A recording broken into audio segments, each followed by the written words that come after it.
Hello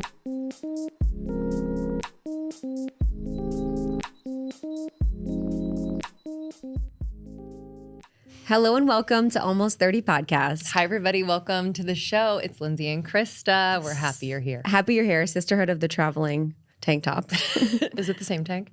Maybe. Skims? No, this is naked. Oh, nice. NAKD. I want to get the Skims one though. The Skims one, I've literally put a note in my phone, get every color. Yeah. I was like, you need to order it because it's so comfortable. So Skims is a sponsor. We love Skims. And it just does you right. But I was saying to Lindsay yesterday, you guys are going to see a change. I need a uniform. I know. For the podcast. We're sick of dressing up for you guys. Well, it's or just dressing weird. Every time I have a completely different look. I'm like, oh, I'm crimp with a candy necklace. And now I'm like red silk dress. The next time I'm like ponytail. It's just too much range. I want to ask the audience, do you care? Do you watch us on YouTube to see our outfits? Heck no. Okay.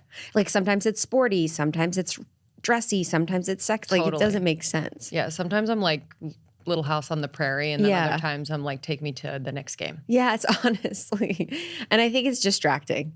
So I want to be I want to be in my Steve Jobs, and I want to get like a black tee and just rock the black tee. Yeah. So you I guys like can that. focus on the content. I'll do the white tee, you do the black Okay, tee. good. Up to my neck, fully covered. No, I'm just a talking head, fully talking head. So I'm in New York City. I got here yesterday. I was in Chicago for the weekend, which was fun. I lived in Chicago for like 4 years. When I was in my early 20s, I had my first corporate job there. Isn't it so weird to go back to cities that you like fully lived in, fully had like a season of life? I considered that my home. It was funny when people asked me where I'm from. I think I was also embarrassed to say I was from Ohio at that time. But I would say, I was like, I'm from Chicago. I felt like I became who I was there. But yeah, now I look back and I'm like, I became someone who drank on bars. And Chicago will do that too, I feel like. yeah, it was very different this time. It's definitely like changed a lot, which is a thing. But it was fun. I was with my sister and then my best friend from home. So it was very much like nostalgia vibes the whole time. Did you get a gauge of like the men in Chicago, or were you guys just kind of doing There girl was time? 0%. Really? None. I would think that Chicago's a place that I'm like, you'd see some. Do you know why? hitters. Okay, so I figured it out. So in Los Angeles, we'll go out and I'll be at events or go out. So in the places I'm at, there's usually men. But in Chicago, the men are all at sports bars. It's a very sports city. So Okay. they're all at pizza places, sports bars. Got it. And at this point in time in my life, I'm not pretending. Yeah. I'm not going to go to a sports bar and sit there and act like I'm caring what you're talking about. Maybe back in the day I would. Back in the day I would. Back in the day, I Back in the day I definitely would. I'd put on the hat, I'd put on the jersey, I'd know the things. And I was just like, oh, we're not like pretending anymore. And Chicago's very much a city of that, like where it's sports bar-y instead of when you go to clubs or, so yeah, we didn't see, there wasn't anything interesting, I think. Do men go to like yoga and like kind of, I guess you would like maybe go There to was Barry's. where there was tons running on the beach.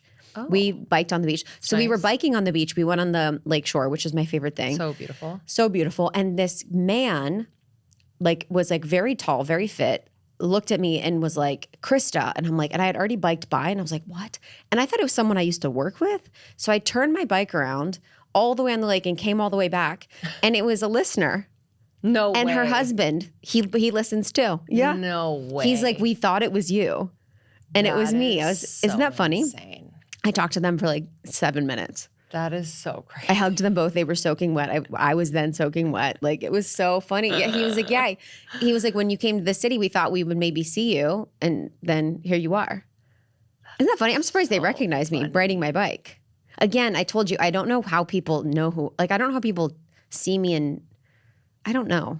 Sean says that too, and I said to you yesterday, maybe it's a Pisces thing. Yes. I don't know. We need to look into that. But he says that too. I'm like, babe, your head, your ears, like everything, like people can spot you from a mile away. They know who Yes. you are. Like, what? I don't know what it is about me when I'm out in the world. I'm like, oh, you can see me? Uh-huh, totally. I feel like I'm invisible. Yeah, like an ethereal just Yes. blob. Yes. Like I'm like, oh, I'm just moving in space. Just moving in space. But yeah, it was good. It was nostalgia. It wasn't like anything crazy. And we went to dinner last night. Yeah.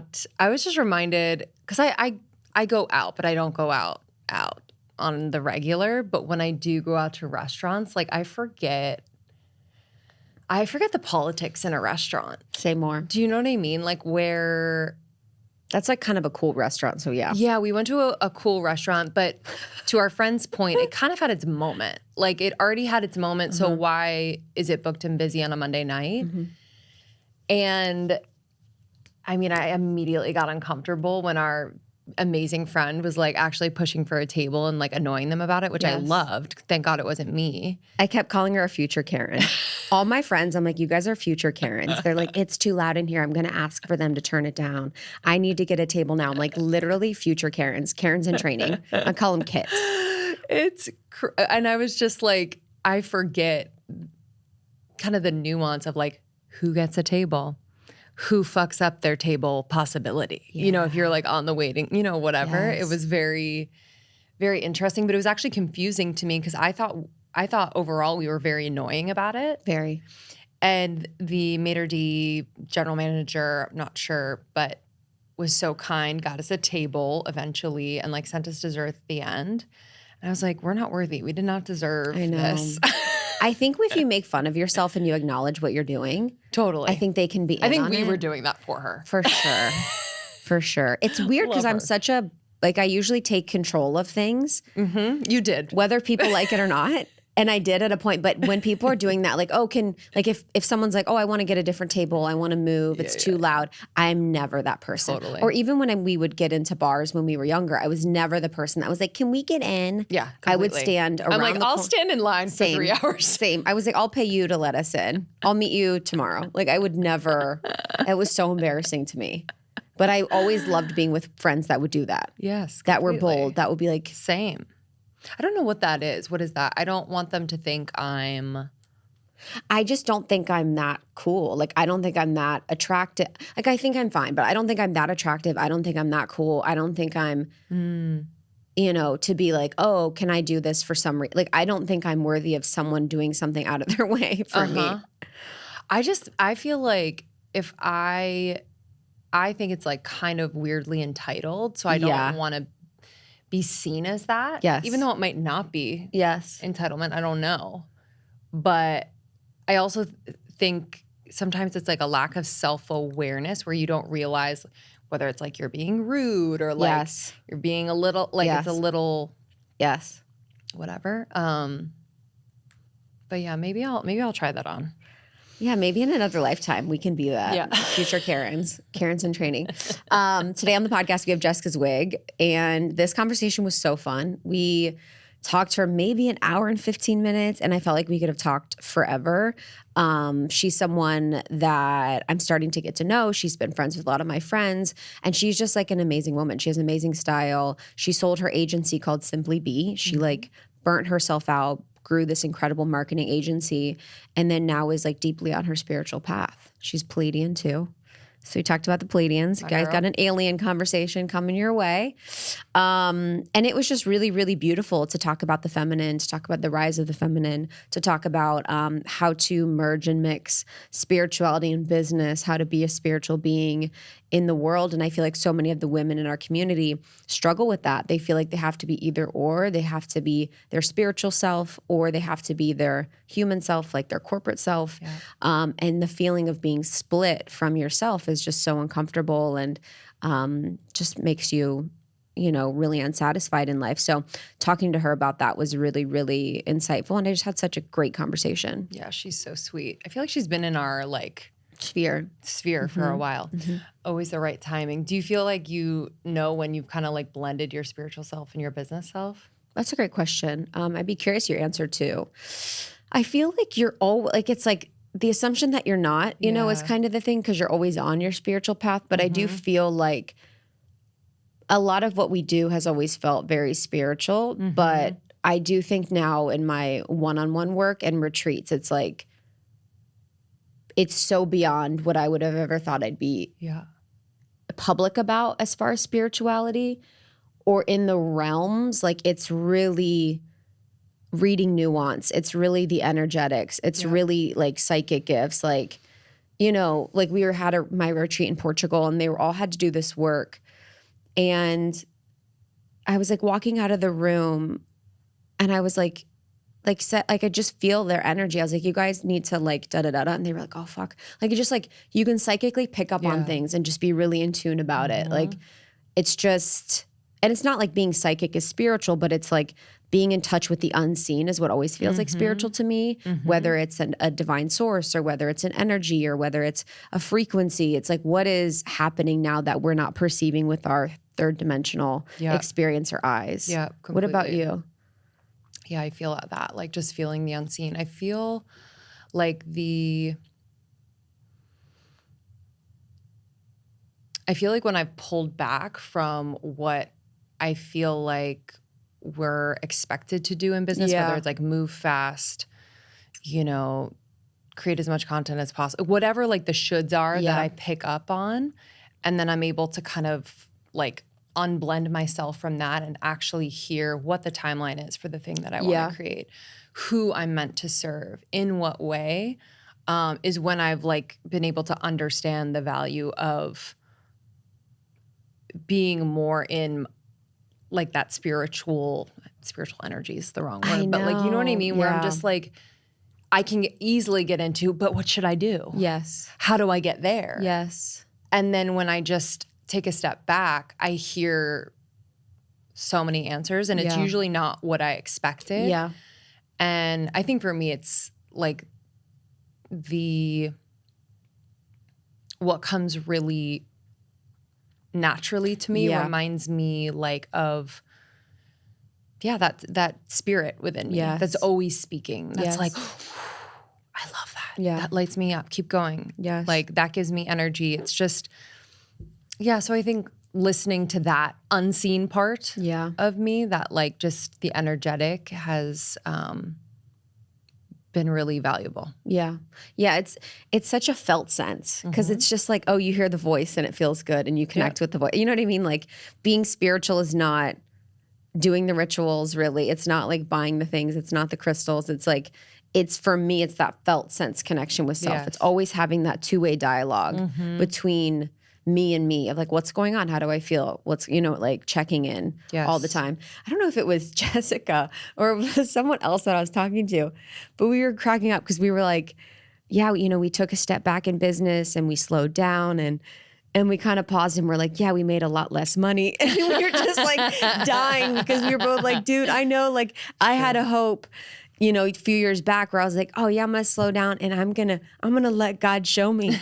I'm going to let God rain down on me and show me that I can make more doing less. And I made so much less money. You're like, I have been proven wrong. No, I made so much less money. She's like, me too. I'm like, dude, I know. Like it's possible for sure. But I was like, it's hasn't been proven. Yeah. Sometimes you gotta pump the matrix with what the matrix wants. You gotta give it what it needs. But also, just on that point, I feel like, yes, what you put in, like the input matches the output. Yeah. But I think when the input is also like super aligned. Yes, so true. In the way that we're talking about. True. It could be like, phew, yeah, so true. Abundance. And it gives you energy too. Yeah. I'm trying to think of anybody I know that's slowed down a lot and has made more. I feel like Brie Melanson talks about that a lot. Yeah. Like doing less. Yeah. Like there are times when there's like she's the best. The silence of abundance. Human. And then. Yes. Waiting for that like inspired action basically to call and drive. But I want to hear about that person that's, just fucking next doing level. Absolutely nothing. Because honestly, most people I've known, they've had to push themselves to a point where then they can do that. It's like, oh, I was burning myself out and then I had the systems in place that I burnt myself out to have. Had the funnels. Yeah, it's like I took the years to do that and then I was able to like take a step back and now I'm making even more money than ever. It's like because you put in 8 years of sweat equity. Completely. Completely. Yeah, people don't talk about that. This is what I want to say to you guys. Rise and grind. Never stop. I want you guys to never stop rising and boss grinding. Babe. Yeah. Hustle, boss babe, girl boss to the sun. Do your thing. Push yourself to the limit. Wake up early, go to bed late. Yeah, wake up early, go to bed late. Stay on your phone all day long. And know that your spirit is with you. So the book we talked about is her new book called Light Work, which is so incredible. It's like a mix of story and then it's a mix of actionable tips and insights. I actually read it and it was really, really powerful. It had so many different elements in it. Like it was incredibly spiritual. Talks about her trip to Egypt quite a bit. She had this awakening in Egypt, which is really, really beautiful. So I definitely suggest Light Work, the book, especially if you're on your spiritual path and you're wanting to infuse more spiritual practices into your life. You can unlock your infinite potential in every area of your life and become your own inspiration by Jessica Zweig. So it is out now. We actually have a very special offer in our show notes for the book. So you can get a signed copy free of the book, Light Work by Jessica Zweig. Amazing. Yeah. Thanks, Jessica. Thank you all for listening. Enjoy this episode and we'll see you on the other side. See you guys soon. I don't know about you, but when I get a good night's sleep, I feel like I can do anything. I feel like I feel healthier. I am more mentally well. It is one of those things that I believe has a trickle-down effect to every single thing you do and feel in your life. So I've made it a priority to make sure that when I do get sleep, because hi, I'm a new mom, it's a little bit less than I used to, but when I do, it is quality sleep. And one of the things that I've done is replace my pillows, and I'm excited to share Coup sleep goods with you. So I recently got their original adjustable pillow. I actually got the original cutout adjustable pillow because I am a side sleeper. So the shoulder cutout reduces the gap between the neck and pillow for full neck and head support, which I've noticed like almost immediately. I would normally wake up with a little crick and pain in my neck, and now I do not. And it just has made all the difference. It's filled with a blend called Oomph. It's their legendary memory foam and microfiber blend. And it's very adjustable. So you can fill the pillow a little bit more for added support or take out some fill if you don't need as much, which I think is so cool and unique about this brand. What I also really love is it's Green Guard Gold and CertiPure US certified. So it meets strict standards for content, emissions, and durability. This is very important to me. So I was really happy to find that out.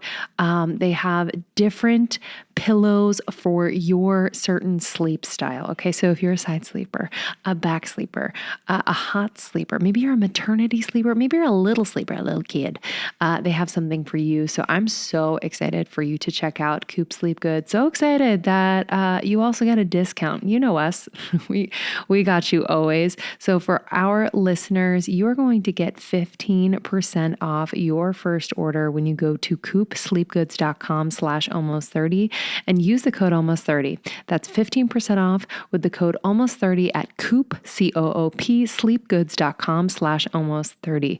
Do not be that 1 in 3 adults who gets less than the recommended amount of sleep. You deserve good sleep. Start here at coupsleepgoods.com/almost30. So much to talk about. I'm so excited. I feel like there's just a lot of directions that I want to go, and I'm really looking forward to this. You and I went on a walk and you told me a little bit about Egypt. Yeah. But I would love to start with that because I think that will really guide us in a lot of the directions that I want to go. And it really feels like it was like a turning point of your spiritual journey and your awakening. So much of our community, they're spiritually curious. They're very interested in spirituality, and they probably have a similar story to you in the way that they were burning themselves out, working very hard in this masculine frame and dynamic, and want to find their power, want to find their purpose. So what was it so special about Egypt, or what happened in Egypt that just changed the course of your life? I remember that walk. I loved that walk. I think talking about Egypt, it's important to talk about what was going on before Egypt. Yes, please. So I've been on the spiritual journey forever. Like I've always been connected. I've always been curious, deepened my explorations with all sorts of things. But I was also really good at business and really identified as an entrepreneur, as, you know, this successful woman in my space. And, you know, I wasn't always successful. It's important to say I went broke at 33 and had to ask my parents to bail me out because I was in such financial scarcity, like true financial scarcity. So that left a trauma response in my body, actually having no money. And then I started my second business, and it just exploded from like the second I started it. I really was in alignment. I felt super passionate about that business. I sort of struck when the iron was hot when it came to my space. And what was that business for people that It don't know? was an agency. It was called Simply Be. And it was a personal branding agency. I started it in 2017 when Gary Vee had just kind of like become a thing. And like, it was, no, really, like that was the moment when everyone was like, wait, social media? She's like, try every channel on social media. Yeah, I'm so over it. No, it's not sustainable. And I've never believed in, I like him and I've learned a lot from him, but you know, I think it's not sustainable to be on all the things all the time or think you have to be. But all this to say, my business was lightning in a bottle and it took off like a rocket ship. And I started making more money than I had ever made. I started building this huge team.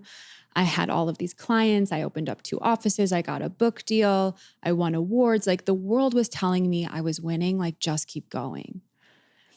And I had never really healed that somatic experience of scarcity. And all of a sudden I was in abundance. And I just got hooked on this dopamine hit of achievement and hustle and success.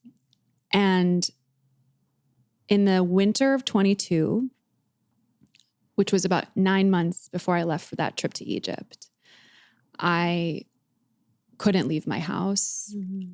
I was unable to shower. I had no energy. I didn't want to socialize. And I just kept telling myself, God, I'm really tired. I must just be so tired. And I have a wonderful therapist. And she, on one particular Zoom call in January, diagnosed me with depression because I had physically, mentally, emotionally, spiritually, creatively burnt out. Mm-hmm. And we talk about burnout a lot in our, being an ambitious person, but like that was to the point I really couldn't function burnout. So I went on a path to heal my mental health. I did a ketamine protocol, which I talk about in my book. And I say that ketamine healed my depression, but it didn't really heal the deep habits and addiction to proving my worth. And I had very fortuitously, because that's the universe, planned a trip to Egypt a year before that actual trip happened. And I got on that plane and I didn't come home 2 weeks later the same person. Egypt is a portal. It is not a low-key place to go. Yeah. It is an incredibly alive and open, galactic, ancient place where we went from temple to temple to temple. It's an aggressive trip. I went on a spiritual pilgrimage with 17 people. It was led by these very beautiful mystic guides who kind of know what these temples really are about and what exists there. And, the first morning I got to the Sphinx, this was morning 1, and I put my hands up on the Sphinx and I closed my eyes and I heard, I'm very clairaudient to begin with, which means I can hear spirit. I hear it versus see it. Mm-hmm. And I heard spirit say to me, or not even spirit, voices, family say, welcome back. We're so happy you're here. We've been waiting for you. And in that exact moment, my friend was like 50 feet away taking a picture of the Sphinx. And I was in the photo while she captured it. In that moment, she walks right up to me. She's like, Jessica, look at this picture. You can see me in it. It's an iPhone picture. There's a huge beam of white light. Like it looks like a laser. I saw it. It was crazy. I showed it to you. It was crazy. So that was morning 1. Yeah, you can't make that up. No. And it was experience after experience like that really crescendoed, if you will, at the second leg of my trip when I was in Dendera, which is Hathor's temple, the goddess of bliss. Mm-hmm. And these things happen to you in these temples that sound fucking insane. Like you're like, that didn't happen. That's out of a movie. You were on drugs. That's like not real, but it is. None of these thoughts come to me. I'm like, yeah, that sounds right. I know you and your audience. Yeah, we're like, yes, keep going. Yes. But some people will tell you. And then a chorus of angels came through the wall. Yes, exactly. Yes. And basically that's what happened. Yes. I was wandering around by myself in Dendera's temple. Hathor's my girl now. Like I got a lot of codes from these goddesses out there. She was the biggest one. And I just felt this huge call to put my body up against the wall. Like my whole chakra system. Yeah, from my womb to my heart to my third eye. And I just closed my eyes, and within a matter of seconds, I was struck by a white lightning rod. White lightning pierced my entire auric field. I started to expand, dissolve beyond the temple, beyond planet Earth, and into the infinite. And then I started hearing voices, like they were almost like, she's open, she's open, she's open. We have to get her attention. We have to make sure she remembers this. Wow. And they told me all these things. I wrote them down on my iPhone the second I fucking left. They're in the book. It's verbatim. And one of the biggest things they shared was what we were saying earlier, like the whole point of this human experience is to enjoy it and to specifically be grateful you're in a woman's body. You're a piece of the goddess. It's delicious. It's magnificent and pleasurable to be a woman, and that women are leading this new earth, and that you are amongst this new generation creating this new earth. And to not take that for granted, that responsibility to create a better and more harmonic world. And then I went back to my hotel, Krista, and I started shaking, and like I started speaking light language. Wow. For 2 hours, I channeled light language, which if your audience doesn't know exactly what that is, it basically sounds like you're speaking in tongues, but it's a little bit more beautiful and clear. And it's a two-way direct communication with source. It's vibration is healing. It alchemizes you. It alchemizes your DNA. It transmutes things out of your body. It can heal lineages of trauma. And I have not been the same person since that moment. Like I say I died in that moment. I had a full-on ego death in that moment. And since returning, which was, over a year and a half ago, 2 years ago, I've just been on a journey of unraveling into, I think, my truest self I've ever been. It's from this place I wrote this book. It's from that place that I sold my business and have just stepped into a new avatar. Yeah, totally. Shape-shifting. You too, girl. I know, I'd be it's real. You be shape-shifting I was big looking time. at even pictures of me as a kid. I was like, I said to my parents, I'm like, did you know this was the same person? Like me as a baby, whatever. When we talk about the feminine and like the goddess and the rising of the feminine, it's interesting because I hear it when you speak in a beautiful way, where I'm like, that beautiful energy of the feminine rising. And then there's this also worldly experience of the feminine rising. Oh, yeah. You know what I'm saying? Yeah. So those feel different. Yeah. And it feels feminine rising, corporate ladder, making more money, all these types of things. It's like feminine rising in the masculine frame. So yeah, say more about what you're thinking. I mean, okay. Can I wax a little historical on you? Okay. So I know exactly that frequency of the feminine rising in corporate spaces. Yes. In the masculine way. Yeah, in business, in the masculine. And even like just the way we live and survive and run our bodies. And it's a program. And it's a program that's written into our DNA because our parents have come from the belief system of survival. It's called the patriarchy. And in the history of time, the planet is about 4 billion years old. Mother Earth is 4 billion years old. Humanity has lived on this planet for a couple 100,000 years. The patriarchy, the world as we know it, it started getting written down about 4,000 years ago. There's the dawn of territory and war and control and power and church and state. Religion. And prior to that time in history, we lived in a matriarchal society where the feminine values led how we lived. It was all about cycles and rhythms, not straight lines of like, my P&L has to look like this. My success has to look like this. My Instagram following has to look like this. And we're just so hooked in and wired into a paradigm and a program that I don't think is real, was written by men for men, where women are playing a game that's not designed for us. Yeah. And I can say that because I played it. For sure.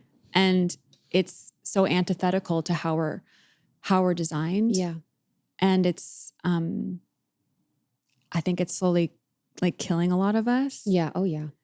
And so I think that while I'm all for women making more money and having that sort of, because I believe that when, yes, and power and influence. And I think when we're really in our divine feminine hearts, leading from a place of harmony and oneness and where everyone can thrive, like that is the feminine in my view. It's a really important thing that women are in seats of leadership and power. And that's what my whole, work is dedicated to, helping women rise, but not sacrificing the feminine values that are so critical, not just to this world, but to us. It starts with us and how we treat our bodies most of all, and really honoring our cycles and rhythms. And also, my favorite thing is like honoring and celebrating and finding other women who are on this path too, and really creating a collective of sisterhood, because we've also been programmed to compete and to judge and to separate, that there's not enough room for us to all win. And that's old paradigm. And so I think that a lot of women are waking up and healing and becoming conscious of just how out of alignment this system is to who we are. Yeah. And it's the most exciting time to be alive right now. I know. I really believe that. It's so beautiful. Like it's so interesting. I was watching something the other day and someone was like, we should just quit. Like Earth is over. And I'm just like, what? Yeah. I'm like, life gets better and better. It really does. I'm like, I was like, oh, that's such a sad way to think. But it's also like an easy way to think, to be like, yeah, everything sucks. It's easier to be that. It's easier to be negative. Yeah. But it's interesting with the masculine conversation too, because I've been thinking a lot about this recently, and I'm like, I actually don't think a lot of men are happy. No. And so it's not even that the men are winning in the patriarchy. I almost see it. Do you know Rudolf Steiner? I've heard. Yes. So he talks about this energy and frequency called Ahriman. Yes, I've heard of that too. You know that. So it's like this materialistic, it's almost like materialism. Yeah. This energy frequency of materialism that's like infected us. That's basically like, it's, from my eyes, it's like, yes, it's the masculine container, but it's almost like the container of materialism and want and greed that's over almost all of us that we're sort of in. Yeah. Because the true masculine isn't what we're experiencing. No. And I think that's where we get it wrong. And, most people, it's like, it's not the masculine that's wrong. Yes. It's this experience of, this not enoughness, this hunger, this like insatiability of things and anything outside of ourselves that's really causing us to be so deeply unhappy. Yeah. That's been so sad to see. But for most women, for most women that are listening are like, I deeply want to be in my cycle. I deeply want to be in reverence with my body and connected to my spirituality, but I'm in the paradigm. Yeah. What would you say, what would you suggest for them to do? Like, walk me through how you would work with them. Yeah. I think it's a few things. I mean, what you said about that comment, Earth sucks. Like it is hard to be here. Yeah. There is polarity here. Yes. I'm like, have you seen a flower? Yeah, exactly. I'm like, how does Earth suck? That's what I'm saying. Have you literally seen a flower? That's what I'm saying. Have you saying. seen a butterfly go from a caterpillar to a butterfly? What? It's the most magical place to be, this planet. Ever. Yes. And so simply to just get into your body is one. Like we leave our bodies, we override our bodies constantly. I loved leaving my body because I'm like, those are my homies up there and I just want to get the fuck out of here and hang out with them and escape. And when you say up there, talk about like Pleiadians, aliens. My aliens, my spirit guides, my angels, my angels, my ancestors. Yep. That's my crown chakra is wide open and I can get out of here quickly. It's, something I've practiced. My root chakra, my sacral chakra, our yonis, our wombs, the sacred technology of the human body, like those two things for me at least were completely offline for years, just skating over it, thinking that my solar plexus, personal power, my heart, my voice, my third eye, my crown could just power through my life and make things happen, and disregarded the need to simply be here and what that was doing to my nervous system. And so to answer your question, just simply being in your body is step one. Don't leave, don't ignore, don't neglect your body. It talks to you. It's your best friend. Mm-hmm. Build a beautiful, right relationship with it by just simply learning how to listen to it. Yes. Mm-hmm. That's step one. When we do that, something I believe organically happens. We slow down. We just slow down. Like we move at the pace of the feminine, which is the great mother, which is seasons, and it's slow. I really have practiced as much as I possibly can the simple things of getting out into nature and walking. I don't get up at 6 a.m. anymore to work out and run to a workout class. I sleep in a little bit more. I'll do like a Melissa Wood, something gentle. Yes, exactly. You bought a stroller just for the class. Did you? No, I'm just kidding. You're just like doing the stroller workout. I mean, anything she does. I'm a big fan of her, and her shit works. I really have boundaries. Yeah. I don't work till 7, 8 o'clock at night anymore. I really try and take it down at 5. Sometimes I close it down at 3, and it feels indulgent. It feels, who are we? Dare I do that? But really knowing that your body, your system, your feminine energy is your greatest job and responsibility to fill up so that you can pour out. I'm a big fan of ecstatic dance. Ooh, that's such a good one. It's like conscious, sober, somatic healing with dope music and freaky people. And you just move so much energy when you do that. Yeah. We were in Savannah, me and Ashley, and we were ecstatic dancing, and people went up to the worker and they were like, went up to the facilitator and they're like, that's not ecstatic dancing, because we were just being insane. Who and says? I was like, you're missing the point of ecstatic dance. Exactly. That is. I was like, this is very antithetical to what ecstatic. You're not getting it. Yeah, it's pure expression. Yes. Yeah. So, I just think slowing down, getting into our bodies, tending to them, moving energy. Mm-hmm. I think being around women who are on this path, huge, alongside you. Yeah. A lot of women don't have that community. That's one of the things in your retreats, you probably experience this as well. And in your work, like, I'm so grateful, and you are too, to have women that are on the same path, and most women don't, and it's been really beautiful.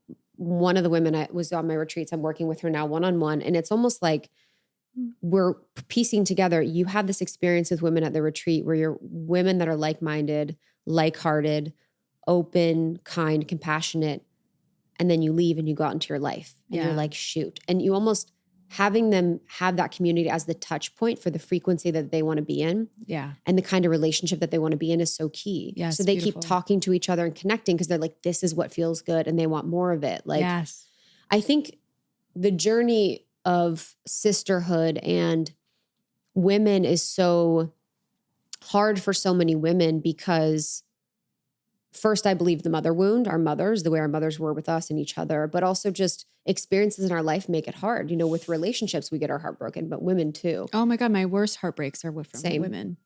The ones that I think about still like a few times a week. I'm like, what was up with that? Yes. Like, so how do you see sisterhood as important to this spiritual evolution or like this journey that we're on? Yeah.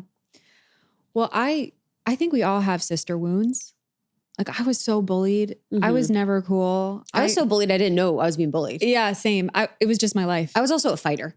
Were you? Yeah, oh fuck yeah. I was more of a victim. Yeah, no. I would be like, oh, fuck you. Like, I was like, oh, like, I just was like, honestly, you couldn't say something to me and I would be in your face. Wow. Good for you. Good for that little Krista. Sort of. Yeah. Taking my problems at home out on other people. Not so good. I mean, I just retreated and cried and called my mom and was like, come pick me up. I wish that was me. Girls were mean. Girls are mean. Girls are mean. They're meaner than the boys. They were to me. Yeah. I know. And I never had a clique. I never was popular. I never fit into any group. And that experience left some really deep-seated insecurities. And then I got into adult life and became friends, my 20s with all sorts of friends and women, and not all of them turned out to be that loving and kind either. And I just think when we're in safe spaces with women who really want us to win and love us for all of who we are, and not just hold us when we're sad, but like root for us as we're rising. Like that, to me, that is the rising of the feminine. Back to what I was saying earlier, like we were at the top of the food chain, women, until we were written out and forgotten. Like God was not God. God was the goddess. Like God is a woman, in my opinion. And then we were erased, and there were only so many seats for us next to the man, next to the king, and we became each other's enemies. And I think it has everything to do with your feminine spiritual evolution to really heal that, and to see women, despite age, despite race, despite outfit, as on your team. Yep. Because we're all women. And that makes us inherently sisters, because we're daughters of Gaia. And that doesn't mean we have to be best friends with everybody. Yep. But just to have that reverence and to have that respect, it's a sign and a symbol of your own self-reverence, to see the divinity in other women, because we all have different pains and circumstances, but there's the thread, that experience of rejection, heartbreak, insecurity, loneliness, it runs through all of us. We all want to be seen, and we all want to belong. And I loved what you said about your retreats, because I host them too. And it's like this, my retreats are these 5-day experiences, but then everyone goes into a WhatsApp group, and that WhatsApp group is the best thing that's come. I couldn't have even predicted that would happen. 100%. Because it's this touch point, this attunement, to use your language, that this exists. And that's the real value. Like not necessarily what I taught for 5 days, although it is amazing. It's the community that comes out of it. I've like realized that. I'm like, like, do you guys even care what I have to say? Exactly, Like, exactly. I was dropping bombs. Like, what's going on? For sure. And then they're like, I found my sisters. I'm like, damn it. Yes, but it's such a beautiful, it was healing for me to host those retreats. Sure. Oh my gosh, girl, 100%. I am honored that I created that space. Yeah. It was a total portal, and it was my brand, and my retreats are called Claim Your Light, and I've hosted them all over the world. My next one's in Mexico at this beautiful property, and I'm so excited about it. But it's kind of has nothing to do with me. Totally. It isn't. It's like I set the container in the frame, and then it's just like, yeah. And also I don't want it to be like guru, you know what I mean? But it's been really beautiful to step into like different archetypes as a retreat leader, because you really have to hold. Oh yeah. And move and shift energy. Like you do. Something will be said that's like, and then you got to move, and something, it's just fucking crazy. It is. They're beautiful. I wish I could do them all the time, but they take so much energy out of you. Yeah. Because you really, I have to prepare for my retreats for like 10 days before I have to do nothing, and fill my cup with like good sleep, nourishing food, early dinners, like not a lot of technology, because of what I'm about to go pour into. Yeah. And it does, and I say this in the best way, like energetically deplete you. Yeah. Because you're holding space for, every single moment. Yeah. And yet, back to your original question, like there's nothing more powerful to me than women in community getting together, having these vulnerable, open, loving, safe, honest conversations and experiences. Mine are a little bit more about business. And that's exquisitely painful to be a female entrepreneur in its own right. And so that to me is the stuff that's healing the world right now. Yeah. You said in the book about interdependence. Yeah. Will you talk about that? So interdependence and the goddess, because it's funny because I hear that and I'm like codependent. Yeah. I'm like, whoa. Can you talk about like why interdependence is important? Yeah. So I talk about it in context of a partnership. Yes. We were just talking about this before the show. I've been with my amazing husband for 12 years, Brian. I give him so many points for allowing me to talk so openly about our marriage in this book. But prior to Brian, all I knew was codependent relationships. That's most of us. Yes. All I wanted was Friday night date night, Saturday morning sex, Saturday morning errands, then Saturday night concert with friends, and Sunday morning sex, Sunday morning brunch, Sunday morning laundry, Sunday night Netflix, like black holes of togetherness. Oh my God, that's a hilarious schedule. No, that was my my long-term relationships before I met my husband. I was like, okay, so then I meet my husband, and he doesn't operate like that. Very autonomous, very independent. And I had to I was single for 2 years before I met him, and I was in this really exquisite period of finding myself. And I gained some real independence. And then I fell in love, and I was like, oh, okay, great. Now I get to have all those things again. And he just wasn't meeting me there. And I really resented that part of him in the beginning. And I've found through a couple rocky first years, like I said, we've been together for 12 years, the gift that was to not be so independent, because I am in love with him and it is a beautiful union, to feel like I can't live without him, although I don't want to. If I had to, I could. And not be so codependent that my whole life is him and I'm a shell of myself. And I say that interdependence is a goddess move. It's not being so in your own life that you don't want or have space or open for a partner, or once you're in a partnership that you can't prioritize that relationship, but not being so codependent that you've shape-shifted who you are to be a different person because of that relationship. I have a tattoo on my rib cage that says 1 + 1 = 11. It's a metaphor for be a whole person. So you don't shape-shift into a number 2 when you get into a relationship. I did. Lots of us do. There's a risk to that that can leave you in trillions of pieces if it ends. I shapeshifted before. Yeah. I'm like, I meet you, I'm like psychic. I'm like, what do you want? Yeah, exactly. Like, what version of me do you want? But you're doing so much beautiful work on, I know, I love this season for you. Yes, I'm doing my best. I'm rooting for you. Because I got like a whole bag of tricks. I got a whole lot of versions. But I love the interdependence too, because it also doesn't cut out allowing yourself to feel safe enough to be held by a man.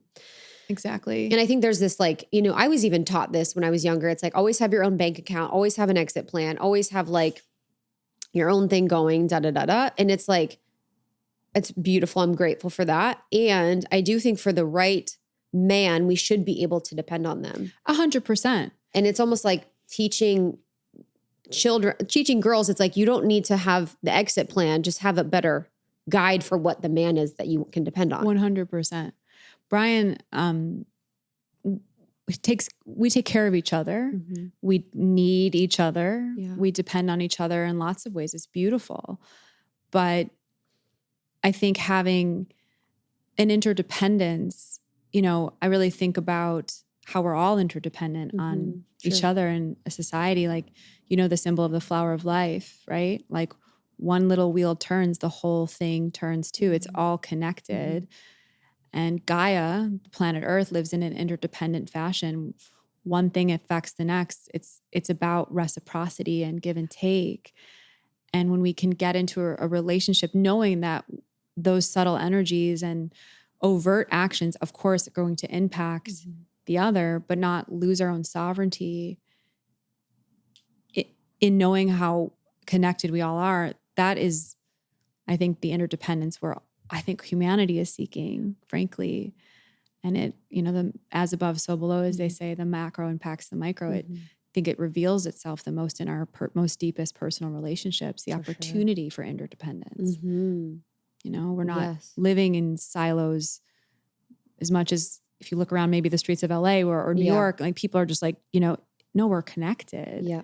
But we're also at the same time sovereign, like I said, and have our own paths to follow. Yeah.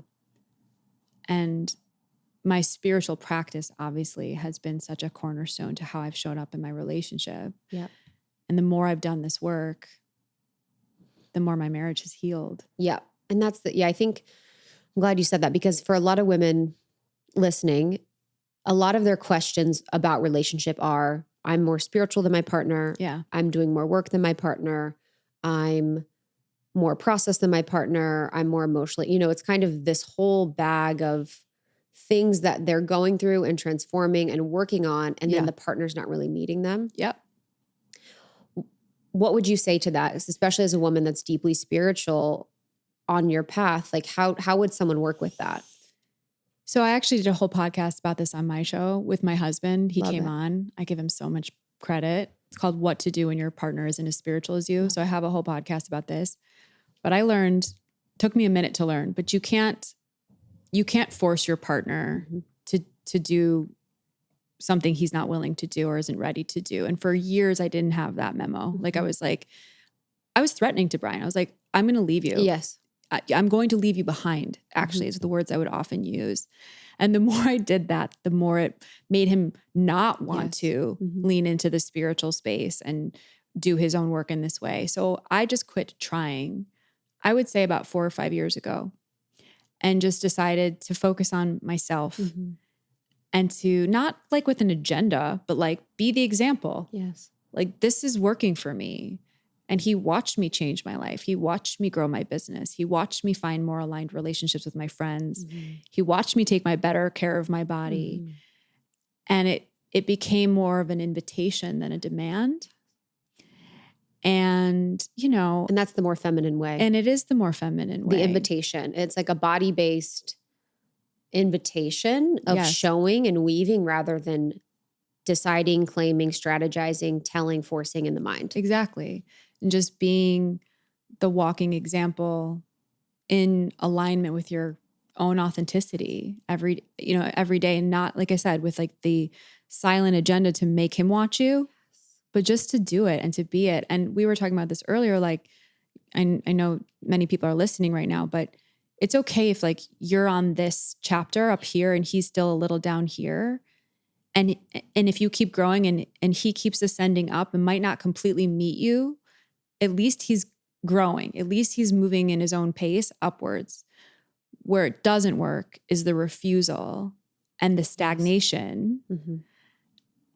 And, I think it takes, of course, finding the right partner, and it's okay if you evolve out. I mean, there's chapters of our marriage where we almost called it quits because we were so at different places and at odds. And when you find the right partner, when you choose yourself enough, he will hopefully choose you too. But he has to choose himself. Yes. I feel like we also, I had to realize too, I was like, I have enough work for a lifetime. Yeah. I got enough. I got enough things to work out for myself for a lifetime. And it's like, also, I think I love, and this applies to a lot of women listening, and this applies to me.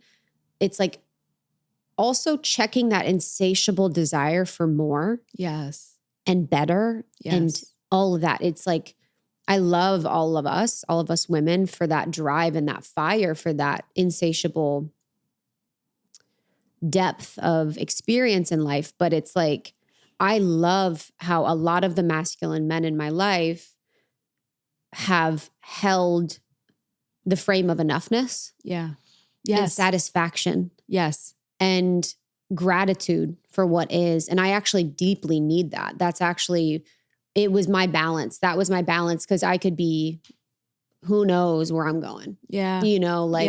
And honestly, a lot of times that felt more spiritual. Yeah.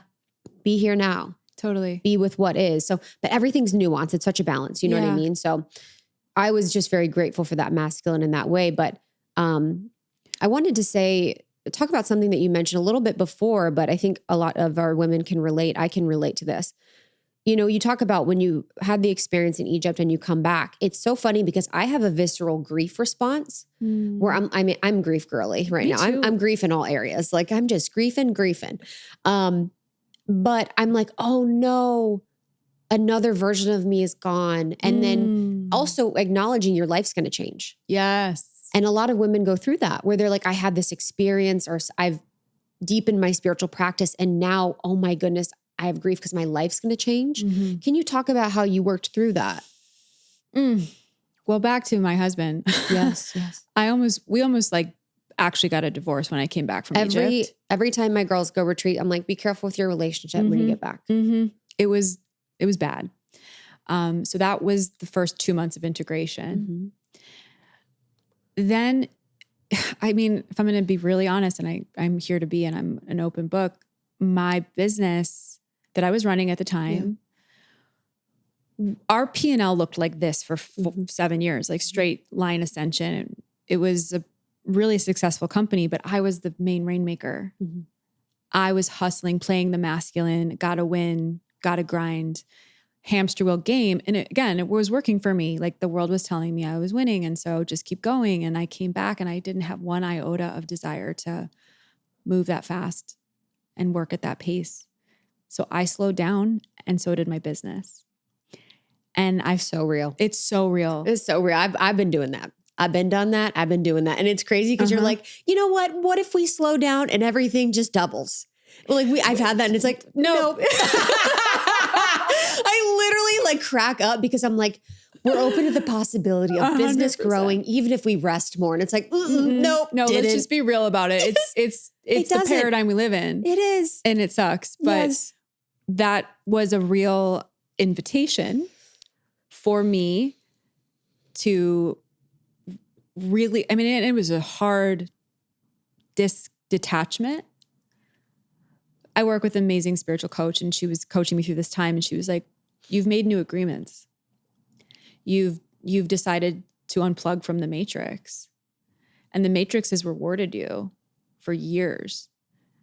And when you commit to what I call Gaia, your life is going to blow up. And it was a tough year. In a lot of ways, it was a beautiful year. I slowed down. I got into a lot of joy, simple joy, healed my nervous system, wrote this book in 3 months. It channeled.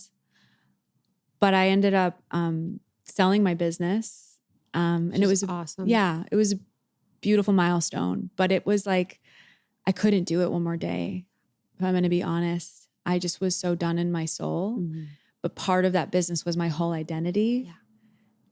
And I had to really allow that identity to dissolve. But there was a big stretch of that year where I was still that identity on Instagram and that like outside perception while all of this was happening internally. And that felt really challenging and frustrating a lot of the time because I was like, what do I post today? I use it as a vehicle to promote all of my business, my podcast, blah, blah, blah. And I felt so uninspired. And then I just surrendered the second half of the year, and I barely showed up at all because I don't owe the world anything. None of us do. And that was a very alchemizing 12 months. But when you commit to your own truth, there's no better commitment you can make. And that's the thing is when you have that truth, that is the fuel for the times where you're like, this is uncomfortable. It's like when you have truth that sets in, sometimes when I work with people or whatever, I'm like, wait for that truth, because once that truth, it's the only fuel you need. Totally. Otherwise your ego's like, hey, you got to get online, girl. You haven't posted. You haven't told them about this thing. You haven't done this thing. You're not this person. Like, but it just really fuels you. And I think it's so beautiful too that you share it was 12 months. Because for a lot of people that's like, ugh. And you know what? It doesn't mean like there's an end game. Like it was like, and the years passed and I've arrived. Honestly. No, like just a few months ago, I think I told you about this. I went back to Chicago. So in my book, in the first chapter, I talk about that girl that went to Cairo and didn't come back. And I say, I love that girl and I bless that girl and I thank that girl and I release her. And she's done. Like I wrote it down. Like that's how it felt at the time. And then I came back to Chicago in the early part of the year. I now live in Nashville, and Chicago is where I was for 20 years. And I was there for like 3 days. And it was like, I was that girl again. Like she was in my body. She was in my field. Like a ghost was like haunting me. Like I didn't go anywhere. This is still who you are. So much scarcity, so much anxiety, so much overwhelm, like could feel her in my body. And I realized that I didn't really truly release her because I didn't honor her. Like just because I wrote it down in a freaking Google Doc while I was writing my book doesn't mean I actually ceremonialized what she did and gave her the reverence and gratitude and like send off, if you will, that she truly deserved. I'm obsessed with that. I think every woman listening could really think about what previous version of themselves they are triggered by, ghosted, like feel the ghost of, or feel even like a frequency of not acceptance and love, and like really sit with the honoring of that version. I could do that myself right now, to be honest. Well, if you really want to know what I hosted myself a funeral. I got this idea from my astrologer, Danny Beinstein. I can't take total credit for this, but I was at a moon circle, and I was just coming home from Chicago, and it was so disruptive to me. I felt so much shame. It's like, why is this version of me back? Like, I really thought I put her to rest and made peace with that part of myself and healed those habits and self-limiting beliefs and fears. And she was like, you should honor her and host her a funeral. And I had a fire pit in this backyard this Airbnb I was staying at the time. And I put on a dress that she used to wear, still hanging in my closet. Little BB number. It was actually BCVG. It was Reformation. Okay, girl. So a nice dress, but dated, and I had worn it. I hear you. A couple too many. Sweetheart neckline. Yes, that's we got it. What all do you the mean, things. sister? I know those. They need to update those cards. They do. And it was hanging in my closet. I'd overworn it, and I put it on to just have her close. And I wrote as her. And here's what I really want to share. I channeled her for like, I don't even know, 6 pages of journal notes. And she said to me, when you talk about me, you only remember me for the pain and the things that you reject now. Like my fake eyelashes at the time, right? Or my bright blonde hair, or the fact that I was just so miserable and hustled and lived in scarcity, and I didn't know better at the time. And she's like, no. I created so much beauty for you. I helped you get here. Don't remember me for the pain. Remember me for the beauty. And I ended up taking off that dress. I put a different pair of clothes on, went out to the backyard, and I burned the notes and I burned the dress. And the next morning I took those ashes and I put them in a bed of flowers, returned her. And I feel like not to say that I don't have those tendencies that come up, but I have a new right relationship with her where she doesn't feel like a ghost. She feels like she's a part of my spirit team. I think it's really easy for us to look back on past versions of ourselves and feel grossed out or shameful or whatever. We just reject it, but it's so important to integrate it. I think an experience that especially the spiritual self-development world girlies experience even more. Yeah. Because we're always on the train of being better, trying, you know what I mean? It's always on that process, climbing the spiritual mountain. Yep. And so then in doing that, to prove to yourself that you've made progress, you look back at the previous versions and you say, that's not me. Yeah. You know, you shame her, you blame her. And I definitely find myself doing that in this season quite a bit. You know, I'm not like walking around like, I was such a loser, but you know what I mean? I'm not like, it's not like all the time, but I'll notice where I'll see something. I'm like, ugh. Yeah, right. Not my favorite thing. Yeah. Not my ideal. And almost like, I've even had a grief of what I couldn't see. Yes. You know, sometimes in life you can't see things. I was like, dang, I can't believe I didn't see that. Yes. Like, I can't believe I didn't see that pattern, that relationship, that thing. And I'm just like, oh my God. Yeah. But that's the whole beauty of the human experience is we don't know what we don't know. And I know. My favorite word in the English dictionary is evolve. That's what our souls came to do. And we have the information we have at that certain point in our lives, in our 20s, in our 30s, in our 40s. And you look at those photos and I understand relating to like the grief of like what she didn't know, but she wasn't supposed to know those things. Yeah. That's why she's crystallized now and refined into this evolved version who's never going to stop evolving. Like you'll look at pictures of yourself when you're 45 or 55 at your 41-year-old version and be like, I know. why didn't I know that? Why did I wear that? Why was I with jeans that? were in, but shouldn't have done it. You know, like exactly. that was not it. For women that are hustling right now, doing all the things, you know, it's like they want to find their purpose. They want to find this life. They want to create a life that they love, of balance and all these things, but they're doing all the hustling while doing it. How can they find their light if they're kind of in that flow? Yeah. Well, I have a chapter in my book about this. It's one of my favorite chapters in the book. It's where I go really ham on like Pleiadians and stuff. Say more. Well, I'm a Pleiadian. Yes, you are. And Pleiadians are an extraterrestrial star family in the Milky Way galaxy. Lindsay's a Pleiadian. Oh, for sure. She looks like one. I'm Arcturian. Yes, you are. Yes, you are.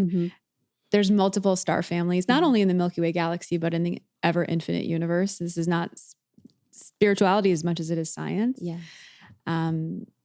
There's just an impossibility that there's no other life. And these beings live in absolutely different timelines, and time doesn't really exist in the same way it does for us on this earth plane. But all this to say, I'm from there.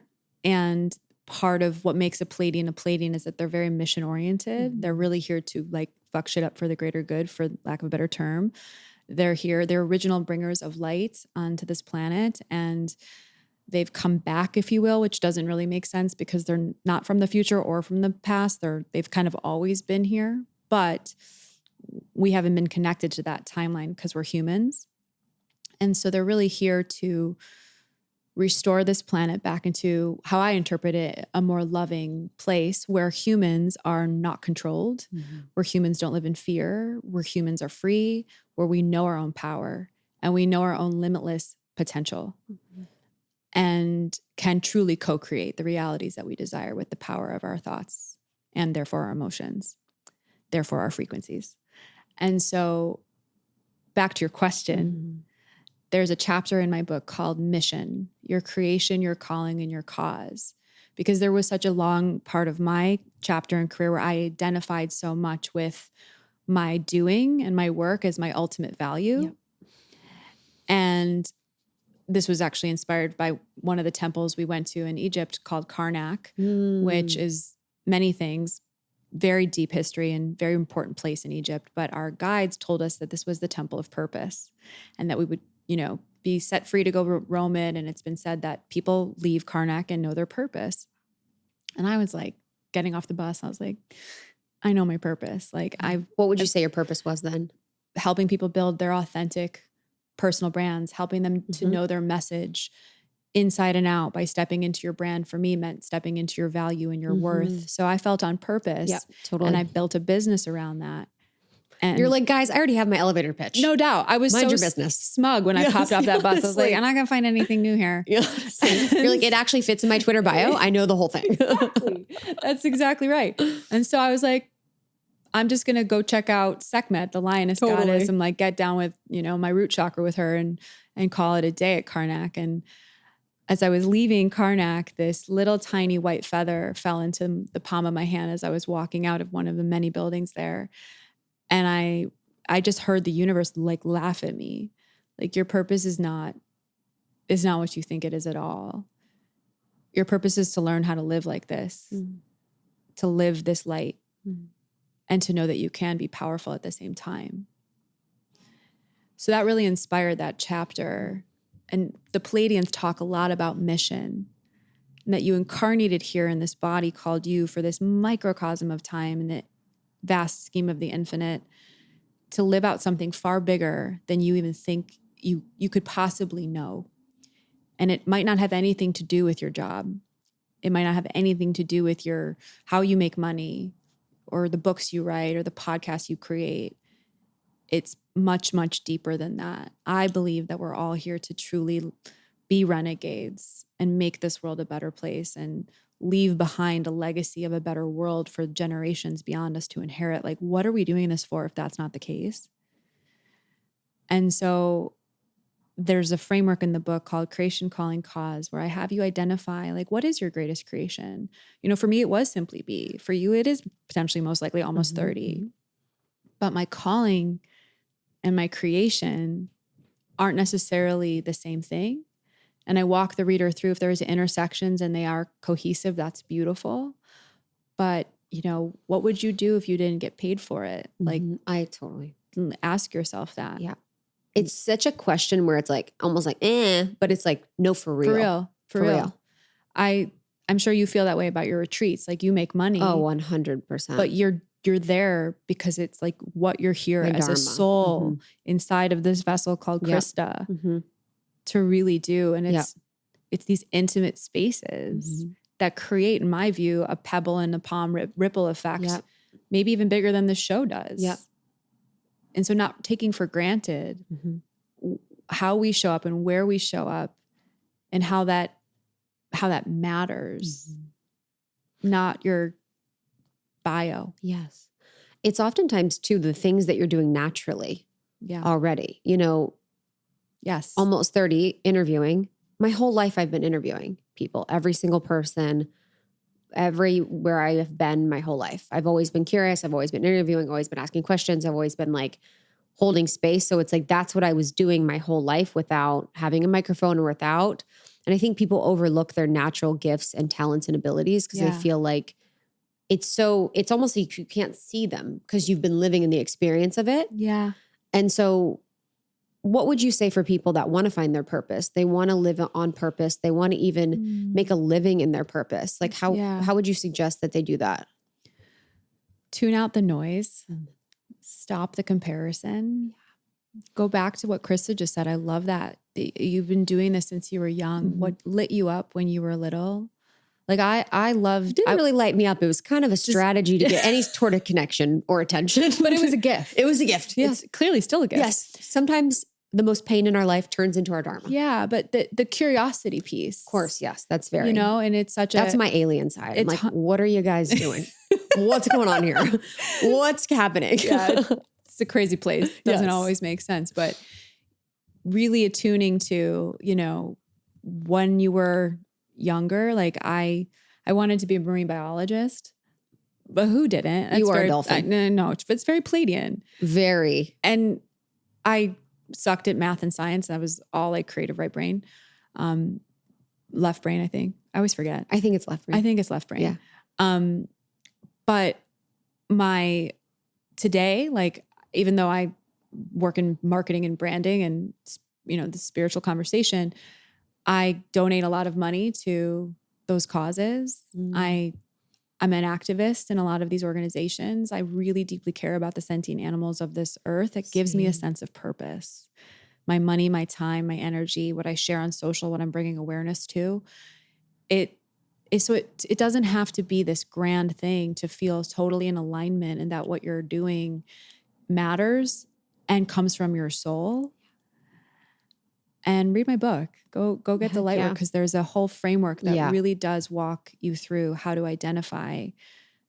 I say purpose is what we do in a sense, whereas mission is who we are. And it kind of removes the pressure. Yeah. Like, I think this idea of finding your purpose has a sense of absolutism in it. Like, yeah, that's a good one. Like, what if we don't find it? Like, are we fucked? Is this life meaningless? Totally. It's like, no, you came here with such innate, one of a kind DNA based on your soul's timeline. And you're here to play out something. When I say bigger, I don't mean like Instagram bigger, but like bigger, deeper than you can probably imagine. And you are that needed right now. You are that important right now. If you're listening to this show, you're awake. And the world is waking up, and we touch people one person at a time. That's how the world changes. So I feel like people, the mission, I always say, like, I'm like, your mission is too great to be worried about other people's stuff, looking at other people's lives all the time, in other people's business. Like, it's just like, you have enough to do here. We all have enough to do here. It's just it's so big. How would you say that healing yourself heals the world? You know, I think a lot of women who are codependent, caring of other people, can oftentimes be like so concerned with everyone else. They feel like they have to heal everyone else. Mm-hmm. How does healing yourself heal the world? It has to start with, where I say that in the book, particularly is in relationship to my family. Mm-hmm. Yes. It's a very sensitive chapter. Our parents, I had a lot of love. My parents are amazing people. They're still married. But there was abuse. And, I love my father so much. He is he's my biggest soul contract, my father. And I see my dad today at 77 years old. And maybe it's because I'm Pleiadian, but like I can see his little boy in his 77-year-old skin and eyes that never healed. And we're all playing out our parents' traumas, like what's been passed down truly in our lineages. And when we really do our own healing work, we become circuit breakers of the DNA, carbon copying, reprinting, and patterns being passed down generation to generation. I don't have kids, but I have nieces and nephews, and I have lots of friends that do have kids. And even though I'm not a mom, I think all the time about what the world is going to inherit, in the next generation and the generation after that. And so we have to heal ourselves. And I really think it does start with our family systems, because those are the people we come out of the womb loving the most. And those are the ones in turn who hurt us the most. And if we don't do this work, we just repeat the patterns. And the same, I think, fear-based, for lack of a better term, 3D reality just keeps repeating itself. And we stay traumatized, yes, but I think we stay asleep to our own power and potential if we don't heal ourselves. So that's what I mean when I say healing yourself heals the world at its core. It's also the frequency, and I know you talk a lot about this, but it's like the energetics and frequency of you being healed impacts the lineage, impacts other people, impacts everyone around you. Yeah. And, oftentimes when we're trying to heal others first, it's not coming from the true, genuine place. It's coming from a place of control, thinking we know better, trying to fix. It's actually to have more safety and comfort for ourselves, rather than the actual true experience of other people. And the less I've tried to heal others, I don't think I've ever been a person that was like, I'm trying to heal people. I've always been very like, almost 30 for the first years. I was like, I'm doing this for me. We have our community who I love, and I do stuff for them, but I loved what I did. I did it for myself. And so now it's been interesting because now I'm in service, but not even to other people, to God. Yeah. It's like, God is I'm not healing other people. I'm doing what God wants me to do. And so I think it's so important, because so many women come into the space or our work and they see what you do, and they see what I do, and they're like, I want to do that healing work or whatever. But it's like, you really have to be in right relationship with yourself, or you can really get also lost too. Completely. Completely. What's interesting about you said about your dad, like you can see the little boy. That's been such an interesting part of my gifts coming online, is like, now I can see the shift of when people shift into little girl, little boy, into different parts. It's like you can see the frequency change. Yes. Their face changes, their energy changes. Yes. And you're like, whoa, you're in your child now. I see it happen to my dad. I see it happen to my clients. It's like, yes, it's fascinating. Yes, it is. And it's important, I think, well, I'll speak for myself. Yeah. But this has been a journey with my dad about this book. I can imagine. And it's a powerful thing to see your parents as full human people, and to hold empathy for them, for what they experienced. Because what I experienced was not nearly as bad as what my dad experienced. Huge. However, we can't abandon our little girls inside of us. Does that make like we can 100%. hold our parents in their humanness and have empathy and compassion without abandoning that little girl who needs us to. Yes. That adult version to hold, to protect, to witness. Witness is huge. At the Portugal retreat, Divine Mother, a lot of mother wound work, you know, you have to preface it with, this isn't mother bashing, you know, we're doing all these things, which it's not, because it's about you. Right. But what happens is so often women skip the rage or the grief or the anger. And I did that probably myself, because it is so painful to go back to the experience of being a little girl that didn't get what she needed. Like I can feel it cellularly now of not being like it, to think about a little girl and you're like, you're not going to see her. Yeah. You're not, you know, that hurts. And so I love that you say that, because a part of our work is also not abandoning the truth of how we feel and going to the compassion, because that's, people can bypass themselves. This is the whole thing. You guys talk about spiritual bypassing. You're bypassing yourself all the time. 100%. Like worry about your own bypassing. Yes. Like I'm bypassing myself too. Don't worry. I know there's bypassing on my end. So I love it. It's like being in the truth, the holding the compassion, then holding yourself is so beautiful. Yes. It has to be, I think, where there's real, I think whether your parents experience it or get it or not, that's really where the transformation can happen. Yeah. You know? Beautiful. Two more questions. I want to talk about like just the feminine frequency and being in your feminine. What are some ways that you like feel like you're most in your feminine? When do you feel like you're most in your feminine? Honestly, when I'm bleeding,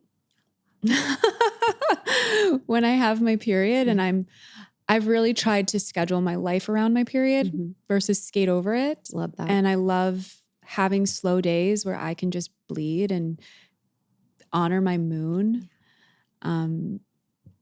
If you really want to go there, I know we can. I wear a cup. Oh, cups are life. Well, yeah. And I take my moon blood and I water my plants with it. Oh my gosh. Yep. Mia, my friend, puts it on her face. Yeah. I mean, it's connecting to Gaia, like being one with the earth, helps me.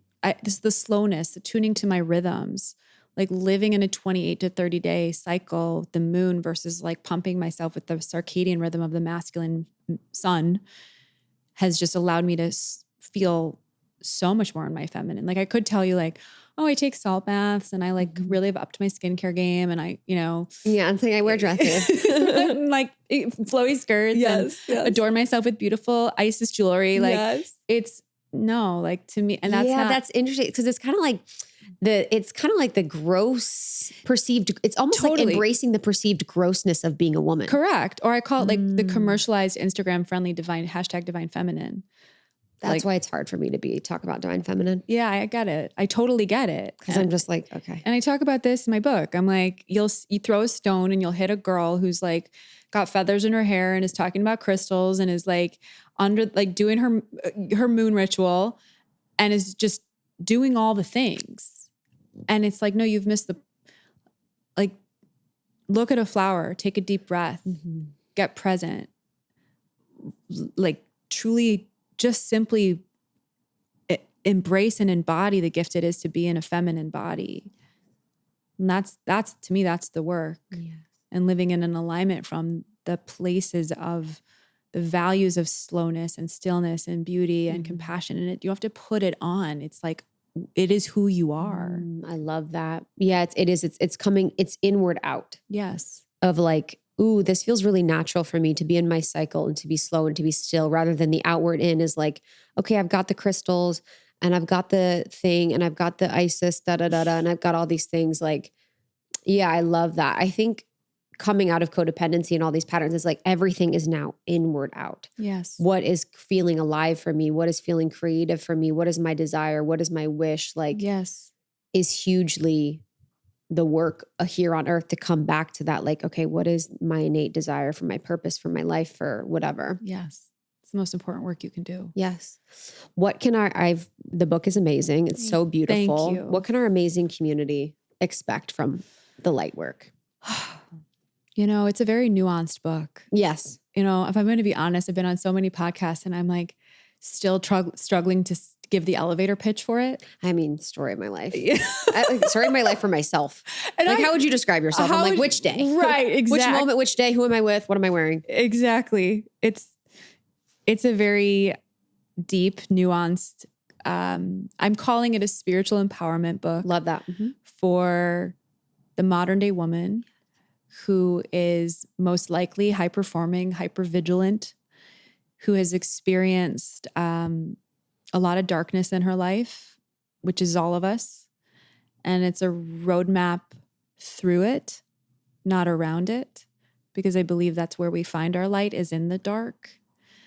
And I, as your friend and as your sister, not your guru, hold your hand through my own personal stories as mirrors and reflections that you're not alone. Really, I want women to walk away from reading this book remembering just how important and needed they are, that their responsibility is to shine so fucking bright. And the women who do shine that brightly are women who've done their work. So it's a very comprehensive, goes through inner light, outer light, future light. I have a whole toolkit and resource guide at the back of the book for the ultimate light worker full manifesto. This book is a really comprehensive guidebook with tools and keys and activations and journal prompts. I call them invitations at the end of every chapter. Like I said, I don't have an elevator pitch for this. No, that was perfect. That's what's, you're funny. It's funny how so many times people do that. I've noticed that lately. People will like say, all the time, people will say something crystal clear and be like, I don't know if that makes sense. I'm like, what do you mean? Like my clients who do that, people that I work with, they'll be like, yeah, I just don't want to do it. I don't know if that makes sense to you. I'm like, everything you said makes complete sense. Amazing. Thank you for that. But it's like a nice way to, and you know, it's like, that's women. We're like scared to like, just be like, you know, but I mean, yeah, I love that it's like, it's crazy because it's so cosmic and like deeply next level, but then also very current. Yes, that was my goal. Yeah. Like to talk about the Pleiadians and to talk about Egyptian goddess medicine and to talk about chakras and to do it in a way that like anyone can get. Yes. Like anyone can get. Like you might not like agree with it all, or you might be like, I don't really know if I believe in aliens. I'm not here to convince you to. Yeah. I'm just here to use the Pleiadian messages and teachings as my own experience of how I've learned how to define light. Yeah. In a new empowered way. Love that. And so that's really the whole message of the book. And I didn't tell you, I want to do a giveaway for your audience. Oh, I would love that. Can we do that? What do we got for y'all?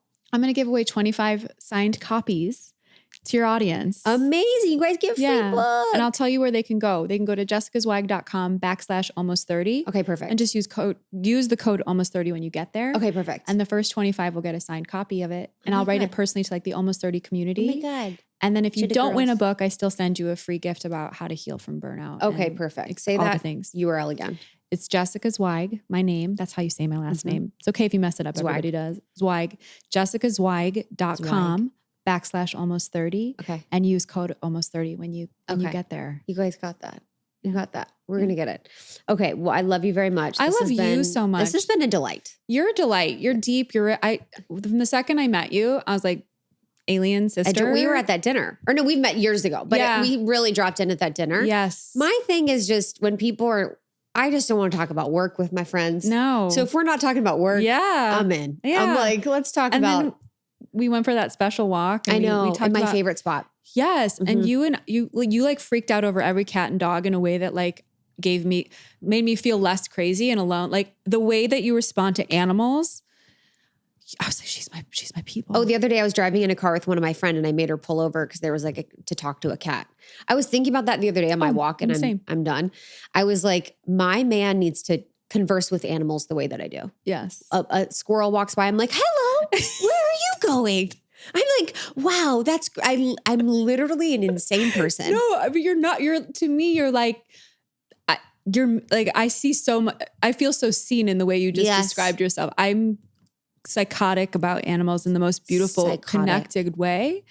And we're all sentient beings. We're all pieces of each other. And like, there's such a whole, they're medicine. It's the spirit animal kingdom. The best. And they all are just so pure. Light. Yes. And it's just fun and they're silly. And they're delicious and they're cute. And they talk to me. Exactly. And they talk to me. They're my best friends. I had your cat, your medium, do my dogs. I didn't tell you about that. Miranda. She's amazing. Miranda Alcott, MirandaAlcott.com. She's an animal communicator. I've worked with her for years. She's iconic. She's a type of alien. Yeah, she's no doubt. My sister is. She is next level. Okay. I love you so much. I love you too. Thank you for coming. You guys, the book is Light Work and you can get it now. Okay. Bye. Bye. Thank you so much, Jessica. Again, it's Jessica Zweig. The book is Light Work. You can get it wherever books are sold. It is out now, and you can go to jessicazweig.com if you want more. So it's Jessica, ZWEIG, jessicazweig.com. Be sure to subscribe to our YouTube channel. We are on YouTube. All of our episodes are on video. And of course, make sure you follow us on Spotify and subscribe on Apple Podcasts. Yes. We'll see you guys on the next one. We love you. Bye. Bye.